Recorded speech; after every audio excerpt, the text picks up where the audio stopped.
Hello નમસ્કાર વિદ્યાર્થી મિત્રો, વેદ ડિજિટલ એજ્યુકેશનમાં આપનું હાર્દિક સ્વાગત છે। આજે આપણે ધોરણ 6 વિષય હિન્દીમાં બીજું ચેપ્ટર એક જગત એક લોક જેનું આપણે સ્વાધ્યાય સોલ્યુશન જોવાના છીએ। તો ખાસ ચેનલમાં નવા હોય તો ચેનલ સબસ્ક્રાઇબ કરી બાજુમાં બેલ આઇકનને પ્રેસ કરો જેથી અવનવા વિડીયોની નોટિફિકેશન મળે। વિડીયો લાઈક કરો, તમારા મિત્રો દોસ્તોને શેર કરો। तो लइए बीजू चैप्टर बीजू इकाई एक जगत एक लोक जेनो स्वाध्याय सॉल्यूशन। तो प्रश्न एक, निम्नलिखित प्रश्नों के उत्तर दीजिए। पहलू, इस काव्य में प्रकृति के कौन कौन से तत्व है? तो एनो जवाब में આપણે વિદ્યાર્થી મિત્રો લખશું કે इस काव्य में प्रकृति के तत्व चंद्रमा, सूर्य, भूमि, आकाश, हवा और पानी है। बीजू, काव्य का ऐसा शीर्षक एक जगत एक लोक क्यों रखा गया है? तो पूरे विश्व को एक ही सूर्य प्रकाश देता है, विश्व में एक ही हवा चल रही है और पानी भी एक ही है। सबके जीवन में सुख और दुख समान है। सभी मनुष्यों का शरीर मांस और हड्डियों से बना है। इस तरह कवि ने पूरे विश्व की एकता सिद्ध की है, इसलिए इस काव्य का शीर्षक एक जगत एक लोक रखा गया है। त्रिजु, आप इस काव्य को और कौन कौन से शीर्षक देना चाहेंगे? तो हम इसके अलावा काव्य को ये शीर्षक देना चाहेंगे, एक विश्व एक धरा तथा हम सब विश्व बंधु। सभी नदियों अलग अलग है, फिर भी कवि क्यों कहते हैं कि एक ही पानी? तो सभी नदियों के पानी की वैज्ञानिक संरचना एक जैसी है। सभी नदियों के पानी का मनुष्य के लिए समान उपयोग है, इसलिए कवि अलग अलग नदियों के पानी को एक ही पानी कहते हैं। और घણા બધા વિદ્યાર્થી મિત્રોની કમેન્ટ છે કે સર અમને ગણિત નથી સમજાતું, સર અમને વિજ્ઞાન નથી સમજાતું, સર આ વર્ષે અમારે સામાજિક વિજ્ઞાન આવ્યું છે એને સમજાતું।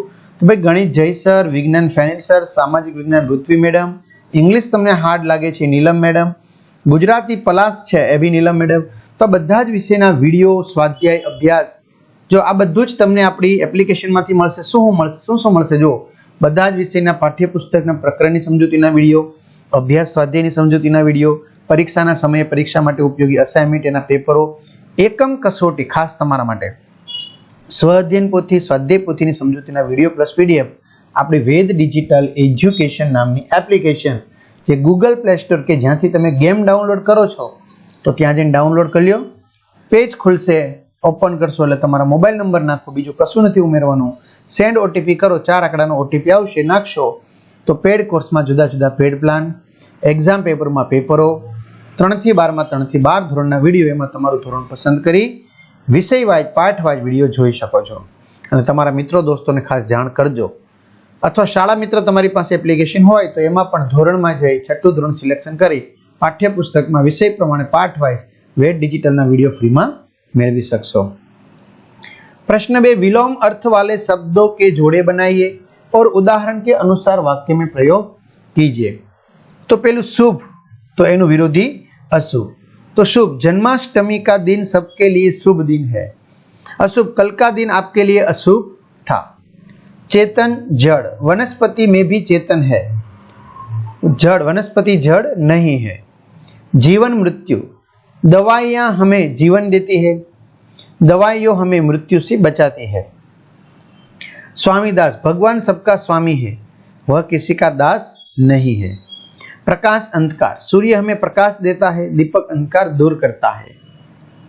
उदाहरण के अनुसार समान प्रास वाले शब्द लिखिए, सुनकर, पढ़कर, मेहरबान, बागबान, सेठानी, जेठानी।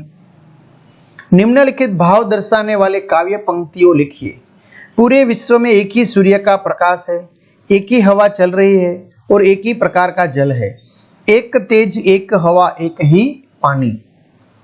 बीजू, समता का यह गीत पूरा विश्व हमेशा गा रहा है, तो हर्ष भरे गाइए हम राग सुहाने, समता और ममता के गीत तराने। 5मું, समानार्थी शब्द ढूंढकर घेरा बनाइए और लिखिए। जो विश्व આવી રીતે બનાવ્યું છે, પાણી બરાબર, ચિહ્ન આવી રીતે તમારે બનાવવાનું છે, सम्मान, गगन, संज्ञा, दुनिया, आकाश, प्रतिष्ठा, आसमान, हस्त बराबर। तो हवे जुओ, लोक, विश्व, दुनिया, मान, सम्मान, प्रतिष्ठा, निशान, चिन्ह, संज्ञा, हाथ, हस्त, पाणी, अंबर आकाश आसमान गगन। હવે પ્રશ્ન 6 શું કહે છે? प्रश्न 5 में दिए गए कोष्टक में से जो दो समानार्थी शब्द ढूंढे हैं उनका वाक्य में प्रयोग कीजिए। तो विश्व, जो आमा लोकનું समानार्थी विश्व અને दुनिया, तो એનું વાક્ય બનાવવાનું છે। તો सारा विश्व एक ही है। दुनिया, दुनिया में बहुत से लोग हैं। बीजू, सम्मान અને प्रतिष्ठा, आप बड़ों का सम्मान करें, अच्छे कर्मों से हमारी प्रतिष्ठा बढ़ती है। चिन्ह, यह किसी भेड़िए के पैर का चिन्ह है। संज्ञा, रास्ते पर कोई संज्ञा नहीं है, निशान। हस्त, हस्त की शोभा दान है, सीता ने पानी से पानी पिया। आकाश का कहीं अंत नहीं है, आसमान का रंग नीला है, धीरे धीरे गगन तारों से भर गया। नीचे दिए गए चौरस में से उदाहरण के संज्ञा शब्द बनाइए और उनका वाक्य में प्रयोग कीजिए। कमल, सागर, भारत, फूल, हिमालय, आरती। तो कमल, तालाब में कमल खिले हैं। सागर की शोभा अकल्पनीय है। भारत खेती प्रधान देश है। हिमालय पर्वत का नाम है। मंदिर में सायं आरती होती है। तो आ रीते विद्यार्थी मित्रों सरस मजाना स्वाध्याय सोल्यूशन तैयार थई गयुं। घणा मित्रों ने पीडीएफ जोती होय तो आपणे जे वात करीए प्रमाणे एप्लिकेशन में जवानुं, बराबर, डाउनलॉड करवानुं। पेड कोर्स में तमने तमाम विषयनी पीडीएफो मळी जशे। तो तमारा मित्रों दोस्तों ने शेर करजो। आ सुधी राखीए। अस्तु। जय हिंद, जय भारत।